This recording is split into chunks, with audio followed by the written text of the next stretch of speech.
Sachal news network की videos में खुश आमदेद। नाजरीन, वीडियो से मुतालिक अपनी कीमती राय का इजहार कमेंट बॉक्स में ज़रूर करें और चैनल को सब्सक्राइब करें।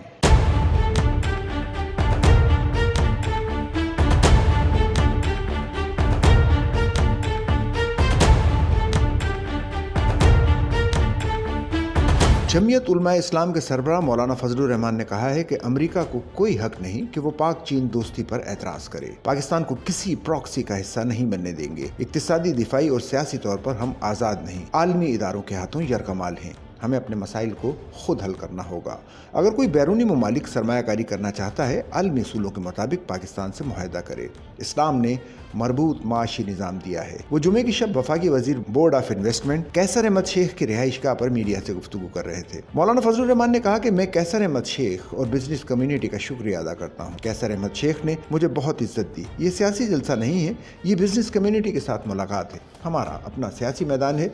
मैंने तालिब इल्म की हैसियत से दीन इस्लाम को समझा है। अमन और मईशत मुल्क की तरक्की के लिए ज़रूरी है। इंसानी हुकूक का तहफ़्फ़ुज़ जान माल से है। किसी ज़माने में हम फ्री टैक्स मंजूर करते थे, ये खुशहाली की अलामत होता था। अब टैक्स भरमार बजट पेश होता है जिस पर फ़ख्र किया जाता है। महंगाई की शरह 20 साल पहले क्या थी, अब क्या है। अफरात ज़र और GDP की शरह 30 साल पहले क्या थी, अब क्या है।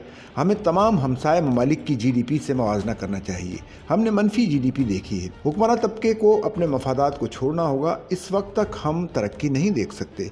पहले कमाओगे तो एहतसाब करोगे। जब लोग कमाते हैं तो इदारे एहतसाब करना शुरू हो जाते हैं। एहतसाब के कवानीन से ऐसा लगता है कि सब मुजरिम हैं। जब बिजनेस कम्युनिटी का तहफ़्फ़ुज़ नहीं होगा, वो सरमायाकारी नहीं करेंगे। अपना सरमाया बैरून ममालिक में लगाएंगे। बैरून ममालिक में सरमायाकारी से वो मुल्क तरक्की कर रहे हैं, हम गुर्बत में जा रहे हैं। जब तक नौ आबादियाती निज़ाम ख़त्म नहीं होगा, हम तरक्की नहीं कर सकते। हम माशी तौर पर आलमी मालियाती निज़ाम के हाथों यरगमाल हैं। कानून साजी आलमी मालियाती इदारों की मर्जी से होती है। उन्होंने कहा कि हमारे इक़्तिसादी फैसले IMF करता है। अगर उनकी हिदायत पर अमल न करें तो इमदाद बंद हो जाती है। दिफाई तौर पर हम पर पाबंदियाँ हैं। इक़्तिसादी, दिफाई और सियासी तौर पर हम आज़ाद नहीं, आलमी इदारों के हाथों यरगमाल हैं। हमें अपने मसाइल खुद हल करना होंगे। उन्होंने कहा कि दायरा इख्तियार के ऊपर दायरा इक़्तिदार है। ये इतने ताकतवर हैं, जब चाहें इसके ताकतवर खिलाड़ी किसी को भी घर भेज देते हैं।